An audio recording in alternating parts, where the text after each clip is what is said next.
Yo, what's up everybody? Welcome back to the Shuffle Squad YouTube. This is Dre, back with another video. Today I am joined by a very special guest. I'm joined by Jeremy Gumila, and this is gonna be a little talk about Gholdengo EX. Bro, you took Gholdengo EX to Charlotte, you rolled up with the cheese. What made you pick the deck? Honestly, it started out as a meme with me locking in my invite at Portland.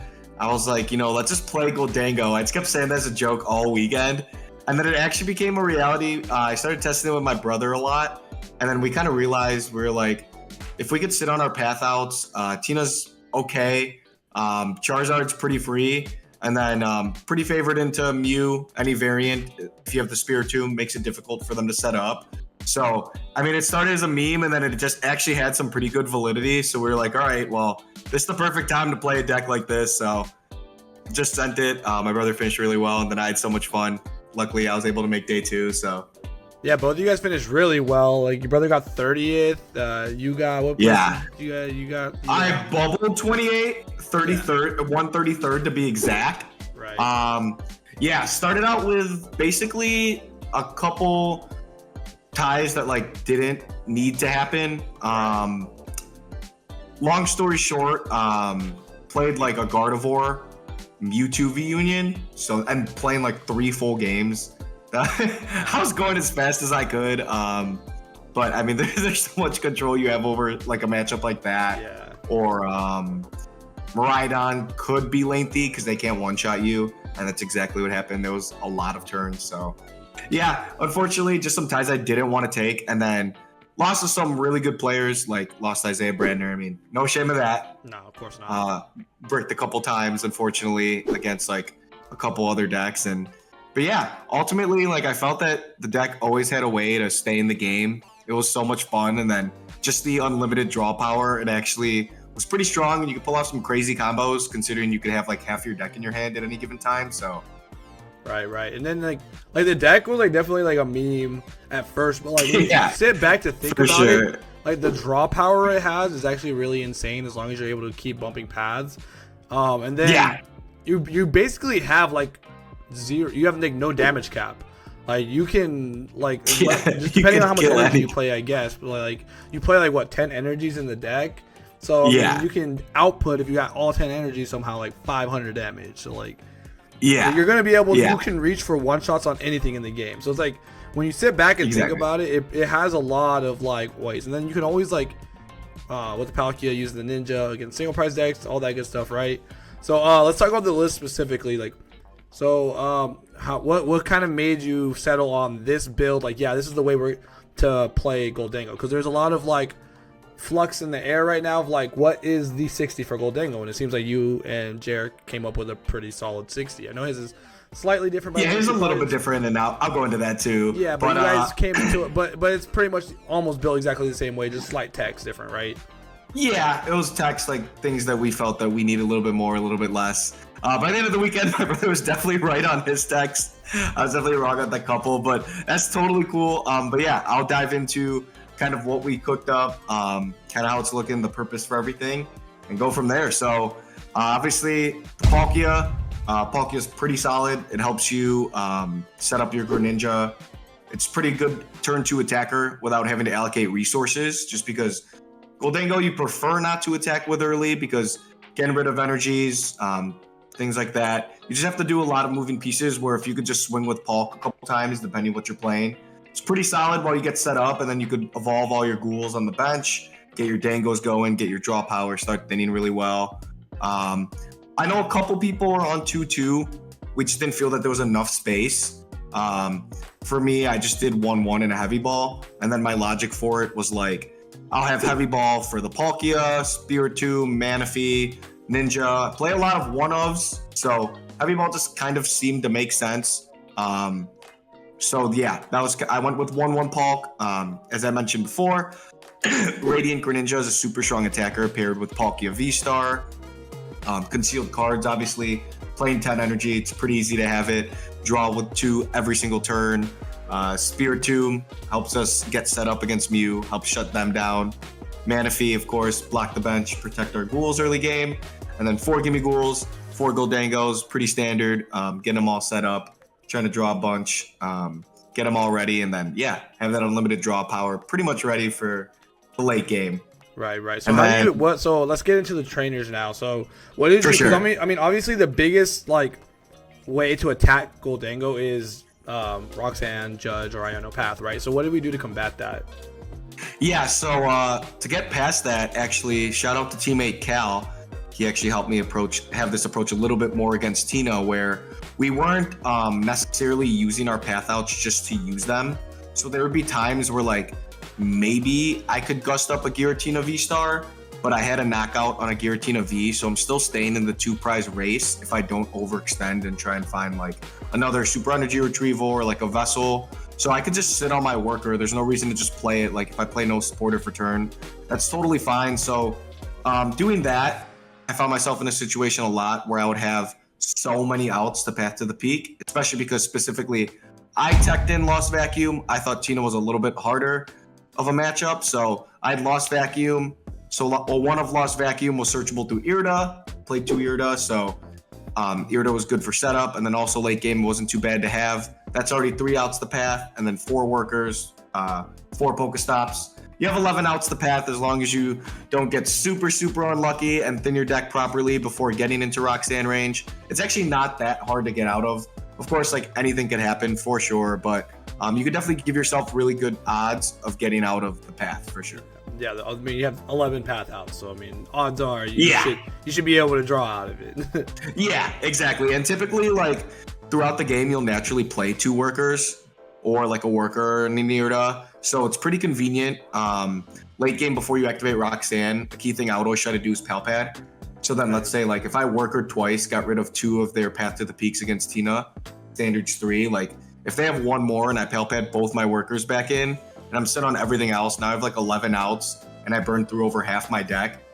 I have pretty good odds of getting there. Right, exactly. If I don't, oh well, it's not in my control. But yeah, most of the time, when the Roxanne paths came, proper preparation, I was able to get out of it, or like set up a backup attacker where like I had an extra turn to draw out of it. So yeah, path didn't annoy me as much as I thought it would have this weekend, to be honest. Awesome. So what would you say going into the next tournament, Knoxville, if you were to run it back? I'm not sure if you will or not, but if you were, what would be like anything that you would change about your list? One thing I would definitely change is the bosses. Put in a boss's orders. I definitely ran a super greedy list. I think mostly because my mindset was that like if I'm playing against something like Giratina, having 2 cross switchers, 2 gusts is totally fine because I can like gust up a baby, knock it out with Palkia V-Star, and then they'll come and hit me with a Tina. That's the only way they can knock out a Palk in one shot. Right. So when they one shot that, I don't have to exhaust the boss, and I can just use now Make It Rain and hit them for 300, and then I could like set up my whole bench, thin my resources to basically try and find double retrieval for game after they Roxanne me, which was like definitely doable. But at the same time, like especially when you already use cross switchers, the last 2 could be pretty difficult to find. And then on top of that, playing Pal Pad, like having a one of boss where I could potentially use it twice could definitely be super handy. There were definitely a lot of matchups where I would have liked to gust something else up. It just would have been a little bit more convenient. Like for instance, there was one where I had the energy to knock out anything against Charizard, and I would have liked to gust up the Pidgeot, but missed the cross switchers. So I just killed the active Zard, even though they had one on the bench. So it didn't really help me at all setup it didn't really help me as much as it could have getting rid of a Pidgeot, because then when they knocked me out, they were activating Roxanne and I Roxanne them. And they have like no Pidgeot either. That can make things a lot more difficult. Mm-hmm. Whereas like I said, I missed the gust, or if that was a boss's order, I didn't play a supporter that turn.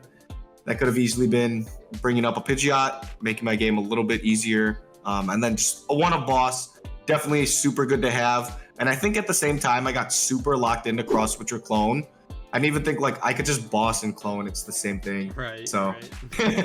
I got so locked into that combo, the Pokestopping, and then I like thought that it was just going to be so much worse because you're adding one more card that you can't get value out of in Pokestop. But at the end of the day, like after talking to my brother, he was like, yeah, honestly, like the odds of you Pokestopping your one item when you're not ripping your Pokestop every single turn without purpose, like the odds of that are so low. And then looking back, he was definitely right. I think he said with his 15 rounds, he only milled a boss like once. Just because obviously, like, you know, if it's in deck and you know you need it later and you're everything you need that turn, you're not just gonna Pokestop for fun. Right. Whereas like for me, for instance, there would be times where like all my stadium outs are almost gone. I played about like 2-3 worker, so I know I'm gonna pal pad some back in, and I have all my Pokemon set up on the board. So I was just ripping stop to thin. Whereas like I didn't need to do that. It probably made like the next couple turns easier in certain matchups I played, but it wasn't absolutely necessary for me to win. Right. So I definitely see the logic on adding a boss. I gotcha. So make sure you put your boss in your Gholdengos. Cross switcher does not need to be your only play. Cross switcher is not. You have pal pad. Don't overstress milling a supporter. It happens. You can get him back. Yeah, exactly. Especially with the pad. All right, bro. I appreciate you joining me today, talking about your list. So where can the people find you online? You guys can find me on Twitter at GemGTCG, and then of course you can find me at Metafy, Jeremy Gumila. You ever want coaching, or you just want to play some games, vibe, DM me on Twitter, say what's up, come up to me at events. Yeah, I'll be super friendly, and I'm always down to chill, always down to vibe. All right, man. All the people appreciate that. Make sure you hit up the boy. We're gonna hop in, get some games. Let's see what we can learn.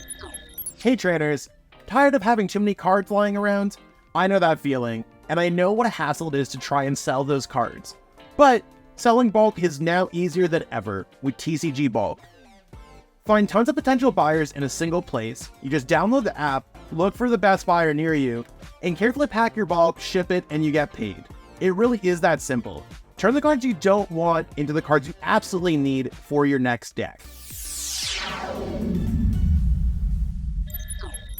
We started Tomb, so unless we hit Mew, kind of a bad start. Heavy Ball, Nest Ball. We hit Mew, okay. Oh no.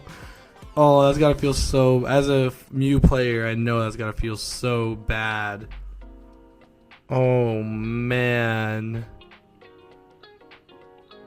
Yeah, opening Tomb, and it's DTE Grabber Mew. Oh no.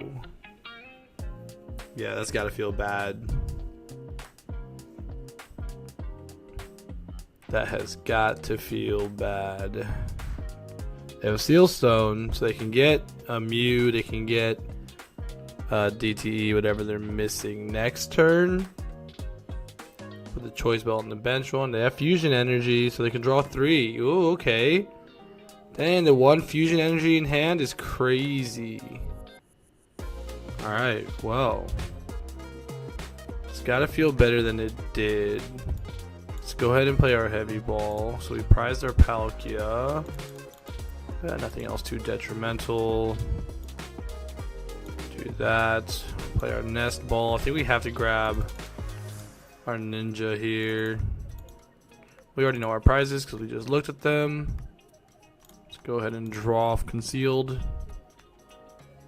Alright, there we go. VIP pass is what we needed. Grab the Gimme Boys. Ooh, you know what? And a Call for Family play here is actually sick. Yeah, we can cross switch up the Genesects. It's gonna force them to have another piece, and we get to Call for Family. Dude, yeah, it's a broken turn. Let's go. Starting the Tomb against Mew is crazy. That's so crazy.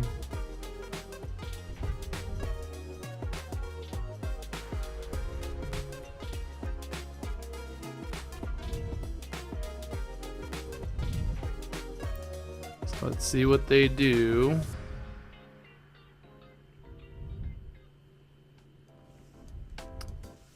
Okay, so they're gonna draw 2. Can Ultra Ball again. They can Seal Stone for another Fusion Energy.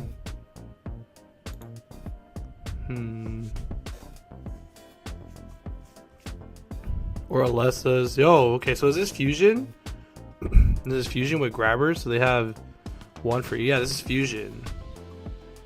So they're drawing with all their Genesects now. I mean, hey, that works out. They had to use their V-Star, so now they have to hit DTE and switch. They hit the switch into the unevolved Mew in case they whiff. They have to draw 2 to try and hit this energy now. They have the vacuum. Get rid of the town store. So they're going to draw a little bit more. They're going to draw 4. Looks like they're going to drop 4. Tablet going down is huge. The one way that we beat Mew is we evolve all the way up and they're never one-shotting us, so we have the potential to one-shot them. Oh, there's the DTE, so they're getting the attack off. That is good. They have Path, but it's fine. We have Pokestop. We're not tripping. And this is Fusion, so they're not playing a lot of Disruption. We only have 1 water in the discard, so I kind of want to just promote another Gimme Ghoul. Don't think we have the ability to... Man, we really don't have a lot going for us right now. We hit Retrieval, which will allow us to Ultra Ball. Well, let's actually Ninja first. So we'll Ninja first. Worker. I actually like Worker here too. So there we go. So now we can Ultra Ball away Manaphy and Energy. Grab us a Dango. Can evolve this active and we can draw 2. Well, we got ourselves another Gimme Ghoul, which we would definitely want to put down. We only have 2 energies in the discard, so Ultra Balling away Palpadon and Ultra Ball doesn't seem too bad. Grab another Dango. We'll evolve. Draw 1.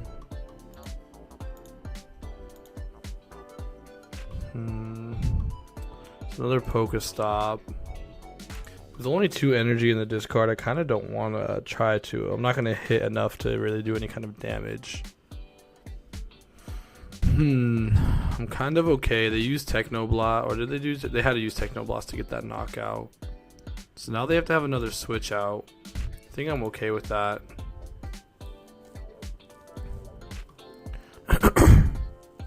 They have to get energy and VMAX again, or they have to get switch out. I mean, they're gonna, okay, they get the boss. They must have the switch card.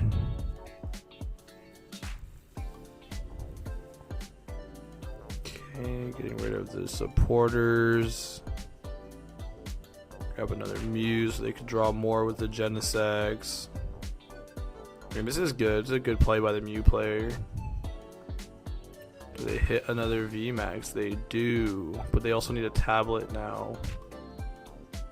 Can they hit the tablet? And we're okay with them wasting these tablets though. The fact that they have to use a tablet is kind of good. Preferably they would want to use the choice spell so they're not wasting those tablets, because they need those tablets to one-shot a Gholdengo. So they gotta flip for it. They hit head, so they're gonna get the tablet. They vacuumed one away. They haven't played any other ones right now, so they are down 2 tablets though after this turn.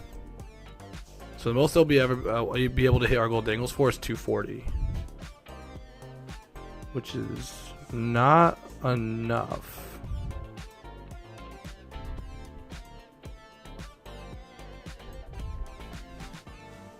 Let's go ahead, we'll flip that. Heads. Dang, they're hitting all the heads. That's how you win when you're Mew. Just keep hitting heads. So they played boss. They're probably gonna throw down a path, but we'll bump it. Oh no, they didn't need to use it. Did they use Psychic Leap last turn? Huh.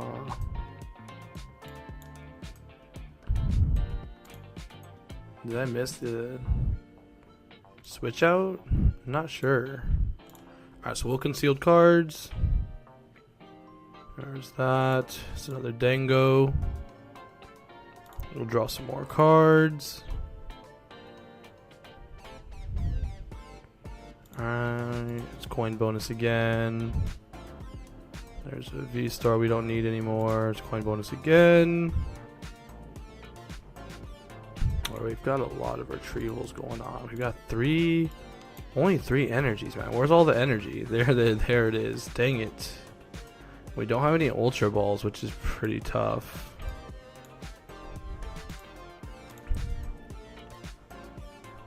Oh, what am I thinking? We don't need the energy in the discard. We need it in our hand. 2, 3, yeah, 4, 7 times 50. Yeah, that's gonna be it. So we can. Oh no, we actually miss because we need 1 more energy. So we have to attach this turn.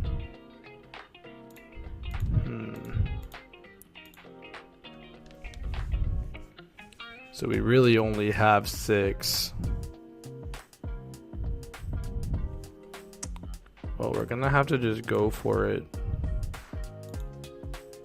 We've gotta go for it.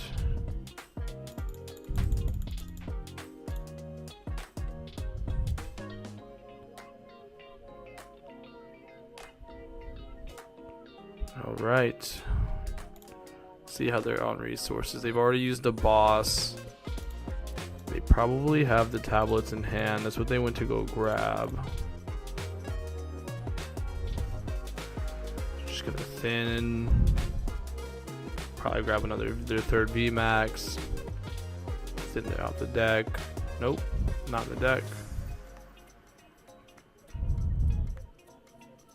I think you probably just go double tab here.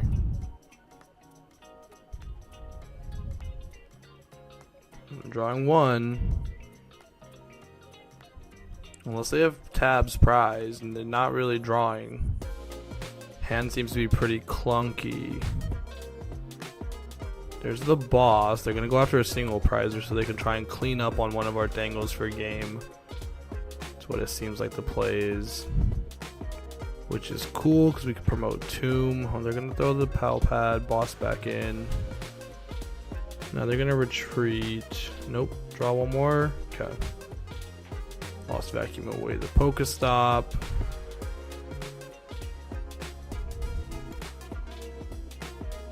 So Roxanne would be really good here. Did we mill it? We did not mill the Roxanne. So I'm going to throw up the Tomb because I want to cross switch up that damaged Mew.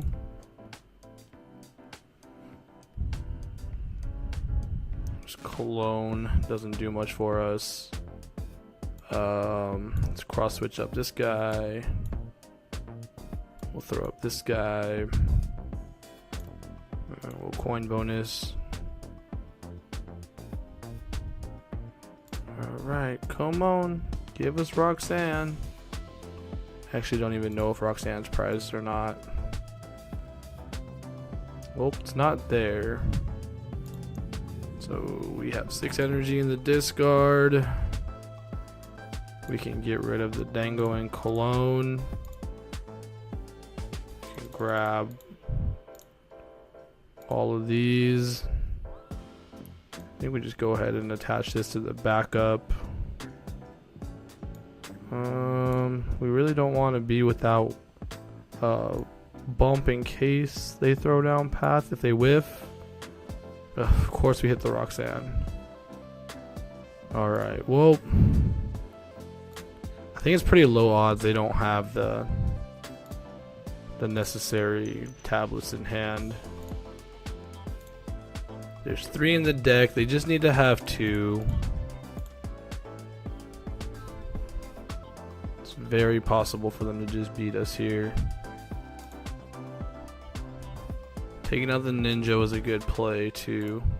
There's the Meloetta. Okay, there's the tab. Switch cart. And they can use Meloettas. Oh, they can launch vacuum. They just draw like their whole deck. And they definitely hit it. The Iono. Okay, yeah, so it's impossible for them to miss almost. It's pretty much impossible. Just grab her. There's nothing there. There's the second tablet, and that's all they need. And they're just going to draw their whole deck just to show us that they could do it.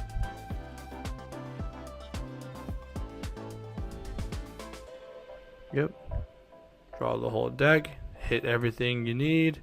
We were just a tad bit too slow. We really needed to evolve that Palkia that turn that it got gusted up. If we evolve that, they're they're more strict on resources. They have to have more in order to knock us out. So the Mew matchup there, Fusion Mew probably has a slightly better chance against us, even with us starting the Tomb. But sometimes Mew just has it. That's just Mew.